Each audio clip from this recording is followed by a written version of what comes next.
هذا القرآن يوحدنا لطريق الخير يوجهنا الله تعالى أنزله ورسول الله معلمنا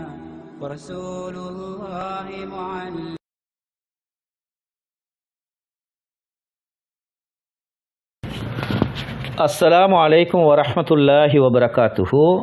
الحمد لله رب العالمين والعاقبة للمتقين ولا عدوان إلا على الظالمين وأشهد أن لا إله إلا الله وحده لا شريك له وأشهد أن محمدا عبده ورسوله أما بعد.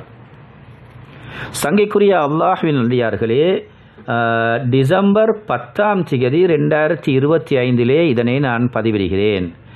நாம் ஹஜ் உம்ராவை நிறைவேற்றுவதற்காக வேண்டி சுமார் ஒரு மாத காலத்திற்கு, அதாவது 30 நாட்களுக்கு நீண்ட ஒரு பயணத்தை புனித மக்கா மதீனாவுக்கு மேற்கொள்கின்றோம்.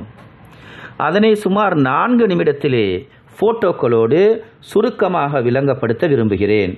அல்லாஹுவால் கடமையாக்கப்பட்ட 5 பெரும் கடமைகளில் மிகவும் பிரதானமான கடமையாக ஹஜ் திகழ்கிறது. நாம் ஹஜ்ஜிக்காக 3 வகையாக இஹ்ராம் கட்டலாம். ஹஜ் தமத்து, ஹஜ் கிரான், ஹஜ் இஃப்ராத் ஆகியவையாகும். ஹஜ்ஜை தமத்து அல்லது கிரான் முறையிலே நிறைவேற்றும் ஹாஜிகள் ஹஜ்ஜோடு உம்ராவையும் நிறைவேற்றுவார்கள். எனவே முதலில் உம்ரா என்றால் என்ன என்பதை பார்ப்போம். உம்ரா என்றால் சுமார் 3 மணித்தியாலங்களிலே 2 இடங்களிலே 4 அமல்களை செய்வதற்கு பெயர்தான் உம்ரா என்பது. சன நெருக்கடியை பொறுத்து 3 மணித்தியாலங்களிலே சில மாற்றம் ஏற்படலாம். 2 இடங்கள், முதலாவது கஅபா, இரண்டாவது சஃபா மருவா. 4 அமல்கள், முதலில் இஹ்ராம், அதாவது நியத்து வைத்தல், இரண்டாவது தவாஃப் செய்தல், மூன்றாவது சஃபா மருவாவுக்கு இடையிலே தொங்கோட்டமோடுதல், 4வது தலைமுடியை மலித்தல் அல்லது குறைத்தல். அடுத்த ஹஜ் என்றால் என்ன என்பதை பார்ப்போம். ஹஜ் என்றால் 5 நாட்களிலே 5 இடங்களிலே 10 அமல்களை செய்வதற்கு பெயர்தான் ஹஜ் என்று சொல்லப்படும். 5 நாட்கள் என்பது துல்ஹஜ் மாதத்தின் பிறை 8, 9, 10, 11, 12 ஆகிய நாட்களாகும்.